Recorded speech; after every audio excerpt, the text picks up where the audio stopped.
সত্য সহায় হোক সর্বজীবে, শান্তি প্রতিষ্ঠিত হোক সর্বজীবে। সম্মানিত সুধী, যারা মুর্শিদ হতে চান তাদের জন্য আমার এই ধারাবাহিক কার্যক্রম। আমরা শিক্ষা নিচ্ছি আদ-দুরুসুল আরাবিয়া ইবতেদায়ী দ্বিতীয় শ্রেণীর পাঠ্য বই থেকে, যেটা মাদ্রাসা বোর্ড কর্তৃক প্রণীত। তো আসুন আমরা সরাসরি পাঠে চলে যাই। গত পর্বে আমরা পড়েছিলাম এটুকু, যে শব্দের শেষ হরফের হরকত সহ পড়িয়ে লিখি। শব্দের শেষ হরফের হরকত, এটা আমরা গত পাঠে শেষ করেছি।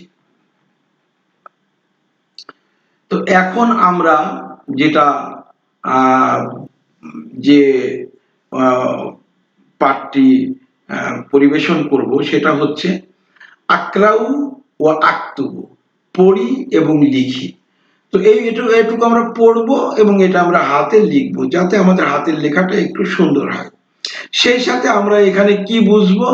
ফি, আলা, ইলা, মিন, এই চারটা হরফুল জার কিভাবে আসে, এবং এই যে এটা মারিফা, শব্দটি মারিফা হলে পরে যেমন পেশ থাকবে একটা, আর যখন পেশ থাকবে, আর যখনই ওটা ফি আসবে, ওই মারিফা শব্দের পূর্বে ফি আসবে বা যেভাবে আসলে পরের শব্দটা কিভাবে জের হয়ে যায় সেটাও আপনারা একটু খেয়াল করবেন। এখন এটা খুব ভালো করে আমি বোঝানোর চেষ্টা করেছি, এখন আর আমি বুঝাচ্ছি না, আমি শুধু পড়ে যাব এবং অর্থ বলে যাব, আপনারা বুঝে নেবেন যে কেন কি হচ্ছে।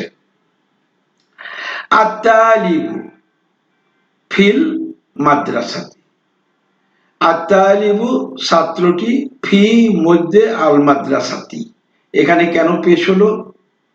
তালিবু এই বায়ের উপরে কেন পেশ হলো, আর এখানে গোলতায়ের নিচে কেন জের হলো, এটা আপনারা বুঝে নেবেন।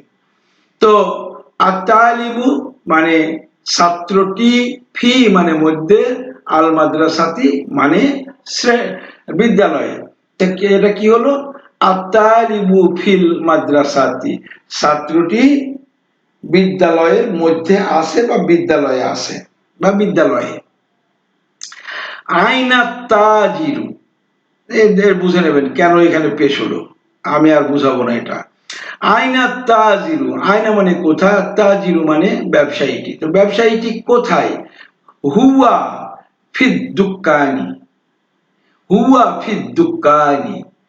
তো এই যে এখানে দুক্কানি নি হলো কেন, আর এখানে তাজিরুতে রু হলো কেন, এটা আপনারা বুঝবেন। আর এই হুয়া, হুয়াটা হলো দমির, দমির যার দিকে ফিরে তাকে বলা হয় মাজরুর, মানে বিশেষ্য। আর এটা হলো সর্বনাম, হুয়াটা হলো দমির বা সর্বনাম। হুয়াটা কার দিকে ফিরেছে? আত-তাজিরুর দিকে ফিরেছে।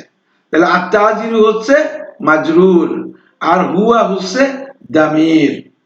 তো হুয়া ফিদ দুক্কানি, তাইলে সে, হুয়া মানে সে, এটা পুরুষবাচক মুজাক্কার, হুয়াটা হলো মুজাক্কার, আর তাজিরু এটা পুরুষ, এটা মুজাক্কার। তো হুয়াটাও হচ্ছে সেজন্য মুজাক্কার হয়েছে বা পুরুষবাচক হয়েছে। হুয়া ফিদ দুক্কানি, সে দোকানে আছে বা সে দোকানে। আয়না জাইনাবু, আয়না জাইনাবু, তো জয়নব কোথায়? তো এখানে জিজ্ঞাসা করছে আয়না জাইনাবু, জাইনাব কোথায়?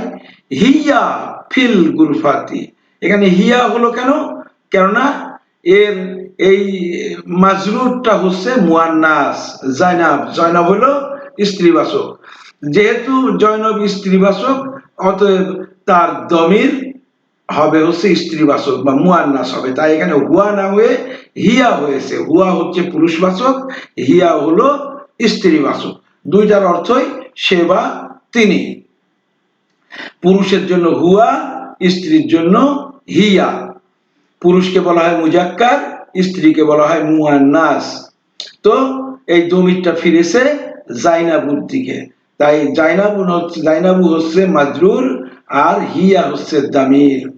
হিয়া ফিল গুরফাতি, ফি মানে মধ্যে, আল গুরফাতি মানে কক্ষ। তো সে কক্ষে আছে বা সে কক্ষের মধ্যে। আইনাল মুদাররিসু, আইনাল মুদাররিসু, এখানে দেখেন পেশ হলো কেন, এটা সু হলো কেন। আইনাল মুদাররিসু, শিক্ষকটি কোথায়। হুয়া ফিল ফাসলি, হুয়া যেহেতু মুদাররিস এটা হলো মুজাক্কার বা পুরুষবাচক, সেই জন্য হুয়া হয়েছে, এখানে হিয়া হয়নি। হুয়া মানে তিনি, ফি মানে মধ্যে, আল ফাসলি মানে শ্রেণীকক্ষে। এখানে লামে জের হলো কেন আপনারা দেখে নেবেন। হুয়া ফিল ফাসলি, তিনি শ্রেণীকক্ষে আছেন। তারপরে ফিল মসজিদি রাজুলুন, ফিল মসজিদি রাজুলুন, ফিল মসজুদু রাজিলুন, রাজুলুন, তাহলে ফি মানে মধ্যে, আল মসজিদি মানে প্রণিপাতি স্থান, রাজুলুন মানে একজন লোক, একটি লোক। তাহলে ফিল মসজিদি প্রণিপাতি স্থানের মধ্যে, রাজুলুন একটি লোক আছে। ফিল মসজিদি রাজুলুন প্রণিপাতি স্থানের মধ্যে একজন লোক আছে। আল কালামু, এই যে পেশ হলো কেন এটা বুঝে নেবেন। আলা তাবিলাতি, এখানে তায়ে জির হলো কেন বুঝে নেবেন। তো আল কালামু আলা তাবিলাতি, আল কালামু মানে লেখনীটি, আলা মানে উপরে, আর তাবিলাতি মানে টেবিলের। আল কালামু আলা তাবিলাতি, লেখনীটি টেবিলের উপরে আছে বা টেবিলের উপরে। আইনাল ওয়ারাকাতু, আয়না মানে কোথায়, আল ওয়ারাকাতু মানে পাতা বা কাগজ। তো পাতাটি কোথায় বা কাগজটি কোথায়। হিয়া আলা তাবিলাতি, তো এখানে ওয়ারাকাতু মানে পাতা, এখানে হিয়া মুয়ান্নাস হলো কেন, কারণ এই আল ওয়ারাকাতু এই শব্দটা হলো মুয়ান্নাস। কেন মুয়ান্নাস, যে শব্দের শেষে গোলতা থাকবে সেই শব্দটি মুয়ান্নাস হয়ে যাবে। এটা আমি ইতিপূর্বে বলেছি, আবার বলছি, যে যদি শব্দের শেষে গোলতা থাকবে, পুরুষ শব্দের শেষে কখনোই গোলতা হয় না, আর নারী শব্দের শেষে গোলতা হয়। যার জন্য আল ওয়ারাকাতু এটা হচ্ছে মুয়ান্নাস। আর সেই জন্য এখানে হুয়া না হয়ে হিয়া হয়েছে। হিয়া আলা তাবিলাতি, সেটা, সেটা বলতে আল ওয়ারাকাতু, সেটা, আলা মানে উপরে, আর তাবিলাতি মানে টেবিল, টেবিলের উপরে, সেটা টেবিলের উপরে আছে। জাহাবাত তাজিরু ইলা দুকানি, জাহাবা, জাহাবা মানে গিয়েছে, আর তাজিরু মানে ব্যবসায়ীটি, ইলা মানে দিকে, আর দুকানু মানে ব্যবসা প্রতিষ্ঠান। জাহাবাত তাজিরু ইলা দুকানি, ব্যবসায়ীটি দোকানের দিকে গিয়েছে, ব্যবসায়ীটি দোকানের দিকে গিয়েছে। জাহাবা হামিদুন ইলাল হাম্মামি, জাহাবা মানে গিয়েছে, হামিদুন মানে হামিদ, এই যে পুরুষ নামের শেষে তানবিন হয়, কিন্তু মেয়ে নামের শেষে কখনোই তানবিন হয় না। বিষয়টি মনে রাখবেন যে পুরুষ নামের শেষে তানবিন হয়, হামিদুন হয়েছে, কিন্তু মেয়ে নামের শেষে কখনোই তানবিন হবে না। জাহাবা হামিদুন ইলাল হাম্মামি, তাইলে জাহাবা গিয়েছে, হামিদুন মানে হামিদ, ইলা মানে দিকে, আল হাম্মামি মানে স্নানাগার। তাহলে জাহাবা হামিদুন ইলাল হাম্মামি, হামিদ স্নানাগারের দিকে গিয়েছে। খারাজা মিনাল ফাসলি, খারাজা মানে সে বের হয়েছে, খারাজা মানে সে বের হয়েছে, মিন মানে হতে, আল ফাসলি শ্রেণীকক্ষ, সে শ্রেণীকক্ষ হতে বের হয়েছে। খারাজা মিনাল ফাসলি, সে শ্রেণীকক্ষ থেকে বের হয়েছে। আমরা আরেকটু আজকে পাঠ আরেকটু করব, পরিবেশন করব, করে আজকের মতো শেষ করব। তো এখানে বলছে উ আইয়িনুল মুজাক্কারা ওয়াল মুয়ান্নাসা ওয়া আক্তু, তো চিহ্নিত করি। ওয়াইয়িনু মুজাক্কার মানে চিহ্নিত করি কি আল মুজাক্কার অর্থাৎ পুরুষবাচক ওয়াল মুয়ান্নাস এবং স্ত্রীবাচক ও আক্তুব এবং সেটা লিখি।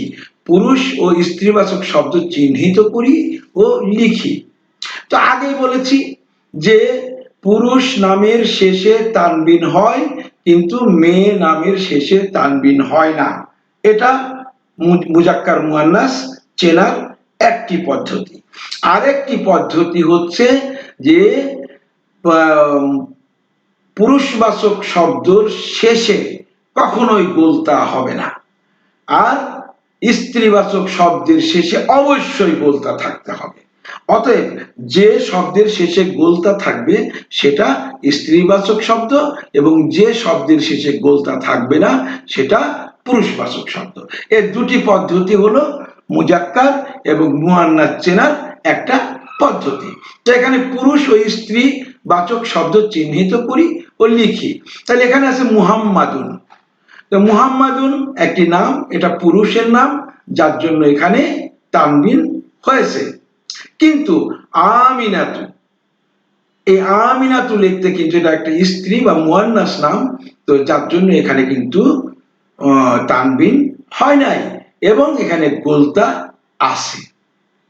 খালিদুন এখানে কিন্তু দুই পেশ মানে তানবিন আছে অর্থাৎ একটা পুরুষ নাম। আর যায়নাবু এখানে কিন্তু এই নামটি স্ত্রী নাম, মুয়ান্নাস নাম, কারণ এখানে এক পেশ আছে।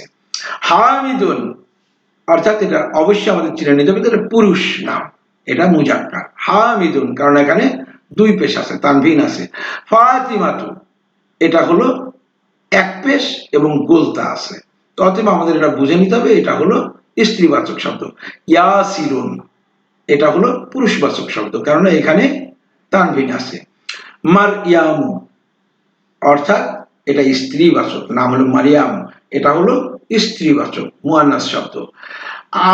আম্মারুন আম্মারুন আম্মারুন এখানে হলো এই যে রায়ের উপরে দুই পেশ, অতএব এটা তানবিন আছে, অতএব এটা পুরুষ নাম, আমাদেরকে এখানে চিনে নিতে হবে।